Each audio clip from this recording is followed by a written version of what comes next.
finish till the second to the last Mishnah. We'll finish this Mishnah in the Gemara. Then we'll do Chazar for the Daf Hashavua Megillah coming up for next week. Just a little bit of a hakdama, an introduction to the next Mishnah of Ein Bein Bama Gedol Bama Katana, that before the Mishkan was set up in the Midbar, from the time of Adam Arishon all the way to Moshe Rabbeinu, we were allowed to bring karbanos on a bama, on a personal, on a bama means a high place, but on a personal mizbeach. And then once the Mishkan was set up, and we had the Mishkan in the Midbar, then we couldn't bring karbanos on a bama, on a personal mizbeach, only on the mizbeach of the Mishkan alone. Now, once we went in the times of Yeshua, we passed over the Yarden, and we came to Eretz Yisrael, we came to Gilgal. So there, we also had a Mishkan, and there we also put the mizbeach and a choshes that Moshe Rabbeinu made. But still, since the Aron was not there in Gilgal with the Mishkan, because he used to go with us to war, we were allowed to once again use bamos for private bamos, the mizbeach in the Mishkan, at a time when private bamos are allowed to be used, is called a bama gedola, a great bama, or a bama tzibur. And then we had a bama katana was our personal ones that we could use.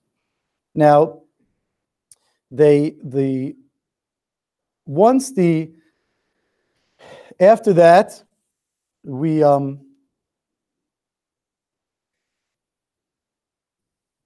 when the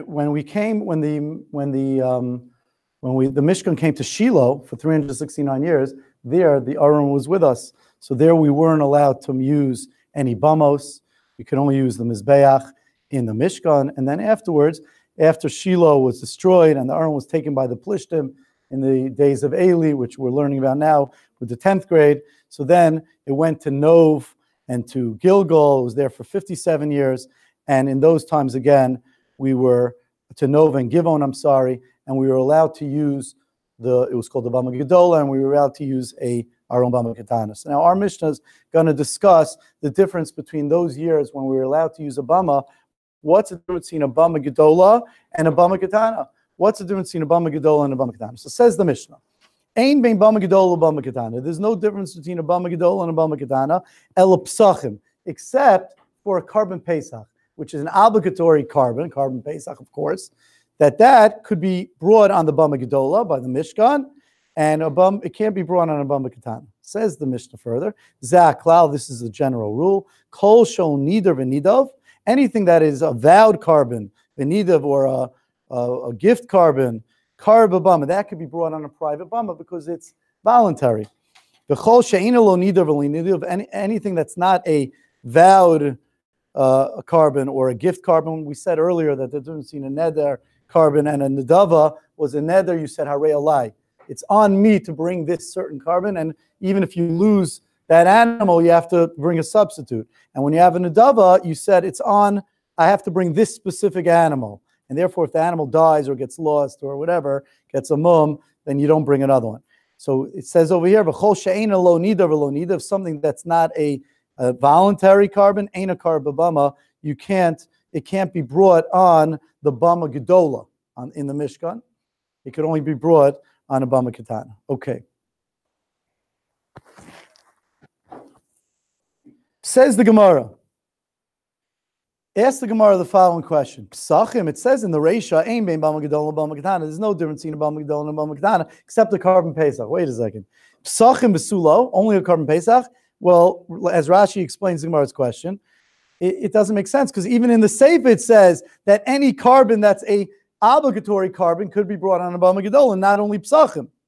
Rashi does stick in the Gemara's Kasha Psachim Vesulo that the Gemara has a Havamina here because Salka Daitach, the Af Chovas Tzibur, that even an obligatory carbon that doesn't have a set Zman also would have been able to be brought. We're going to discuss that in the Gemara. Maybe we'll try to figure out why Rashi adds that here. But at this point, that's Gemara's Kasha. How could the Reisha say that only Psachim is the difference between Bama Gedola and Bama Katana? There's many other obligatory karbanos that the Sefer of the Mishnah says could only be brought on a Bama Gedola, not a Bama Katana. Carbon Tamid, and there's many karbanos of a tzibur that it should be as well. So says the Gemara, Ema, we'll say ke'ein psachim. When the Reisha says el psachim, it means ke'ein psachim, like a carbon pesach. That what? That is not only an obligatory carbon, but it also is a carbon that has a specific zman. Pesach, a carbon pesach, has to be brought at the right time. So therefore, when the Mishnah says el psachim, Ema will tell you it means ke'ein psachim. The Mishnah is trying to drive home the point that it means any obligatory carbon that has a set zman. But if it doesn't have a set zman, like we're going to explain, parel and davar shel tzibur, when one of the leaders of Klal Yisrael paskins wrong, and Klal Yisrael does something wrong, or if it has to do with avodah zarah, so it would be a seer of avodah zarah, those kind of carbons that don't have a set zman, that of course you wouldn't be able to bring on either carbon, on bama gedola or bama katana. Mani, who's the Tan of our Mishnah that says that could only be an obligatory carbon of a setzman? Rab Shimon, it's Rab Shimon, the Tani, because we went in a brayso. Rab Shimon Omer, Rab Shimon says, Af Sibur, even a carbon Sibur, lo akrivo psachim. You could only bring on a bama gedola, only psachim, and v'chovo shekabul azman. And any chov that has a setzman, any chov that has a setzman. But chovos that don't have a setzman, have a chovos she'en kabul azman, hachavachal karv can't be brought on anyone. Rashi again says could go in parel and davar or sir avodah zarah. They wouldn't be able to be brought. But according to the Rabbanan, they would learn, which our Mishnah is not going like that. You could bring all karbanos. Okay, very good. So we finished the daf Baruch Hashem. Just a quick synopsis for the Daf Hashavua test for Daf Tes. We'll start just on Daf Ches on the bottom. We had a Mishnah that brings down that there's no difference between Svarim and Tefillin and Mezuzahs, except Svarim can be written in all languages. Tefillin and Mezuzahs can only be written in Rashiris. Rav Shimon Gamliel says that you have to write in Yavanis. So the Gemara brings down Latov from Begidin, but then the main Gemara is that a stira in the Gemara, a contradiction between the Mishnah and the Brisa. The Brisa that we bring down says that Mikra Shekas of Targum, and Targum Shekas of Mikra, Uksav Ivri, and Havamina means or Uksav Ivri. It does not work. It wouldn't be Mimtam Yadayim. It has to be written Ksav Ashuris. So the Gemara has a kasha. Our Mishnah says you can write in any language. The Bryce says you have to write in Ksav Ashuris. So Rava gives one answer, that in our Mishnah we're talking about our Ashuris letters, and we did it. It was a transliteration, so that's okay. The Bryce is talking about where you did Mikra Shekas of Targum and Targum Shekas of Mikra in the letters of Ivri, Ksav Ivri. On that, Abai asked, so why do you have to tell me it's Mikra Shekas of Targum, Targum Shekas of Mikra? And Abai gives a different answer. He says, Elo lo kasha haraban Hashem amlil. On that, the Gemara asks, what do you mean? How could you say that the Bryce is Rabbi Shimon Amliel? The Bryce says you could only do Ashuris. Rabbi Shimon Amliel allows Yavanis. So then the Gemara answers a different answer. One's talking about Svarim, one's talking about Tefillin Mezuzahs. On that, very important, you have to know for the test why Tefillin and Mezuzahs have to be written in Ashuris, because it says B'hayu, B'avyas, and Yehu. On that, the Gemara doesn't like that answer either, because by Tefillin, you don't have Targum Shekas Mikra and Mikra Shekas Targum. You don't have, at least you don't have Targum Shekas Mikra. You have to know for the test, where in the Torah do you find Targum Shekas Mikra? You find that by Yaakov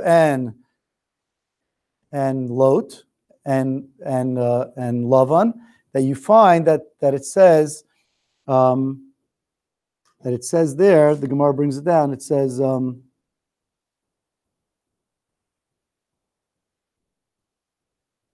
what's the lashon? Yigar Sadusa.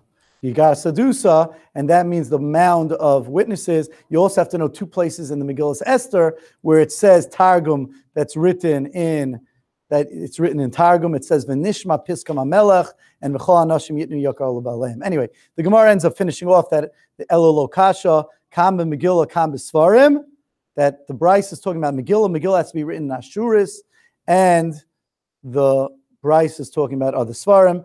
And then the Rav Ashi's big answer that takes us through almost the whole Amud, that you could say that they're both Rav Shimon Gamliel. Rav Shimon Gamliel allows in the Mishnah Yavanis by Sefer Torah because of Talmei HaMelech, and you have to know all the reasons of all the changes that they gave in Talmei HaMelech, and the Bryce would be talking about other Svarim. And then there was on the Amud Beis, by the two dots, we gave another reason why Rav Shimon Gamliel would allow Yavanis.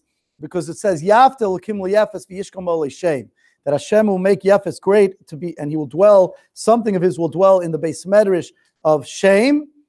And then we asked, and that's the language. And then we asked why His language, why not other languages of Yefes like Gog and Gomer or Magog. And he says because Yafta means Yafuso, the beauty of Yefes, which is the language. Then the Gemara brings down a difference in Kohen Meshuach B'Shemen, Amishcha, and Meru B'Gadim. Know what those are. Then the Seifa brings down Kohen Mishamish, Kohen Sha'avar. They're going to ask, who's the Mishnah going like? There's two answers in the Gemara at the bottom, before the next Mishnah. Either it goes like, the Reisha goes like the Rabbanan and the Seifa goes like a Meir, or it goes like Rebbe, and Rebbe holds like the Rabbanan and the Reisha holds like a Meir in the Seifa. Very important. There was one other thing other than today's Gemara that I wanted to mention. Yes. When did they stop using the Shem and HaMishcha for the Kohen Gadol? Rashi says in the times of the Bayis Rishon, days of Yoshio HaMelech, that from that time on, when they hid the Aron, they also hid the oil. And let me see if there's any other Rashis that I could see that they would ask.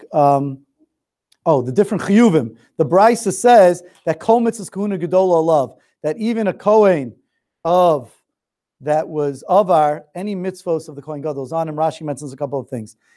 First of all, he's mishamish with the ches begadim. He's lo parev, lo parim. He doesn't grow his hair long. He doesn't rent his clothing. But suva basula, he has a special assay to marry basula. Muzar almana, he has a lav to marry almana. Umakriv onain, and he also could bring karbanos while he is an onain. I think that's about it. You could go over. Of course, you have to know over the shakvataya. Have a wonderful, wonderful day. Great. Thanks for coming.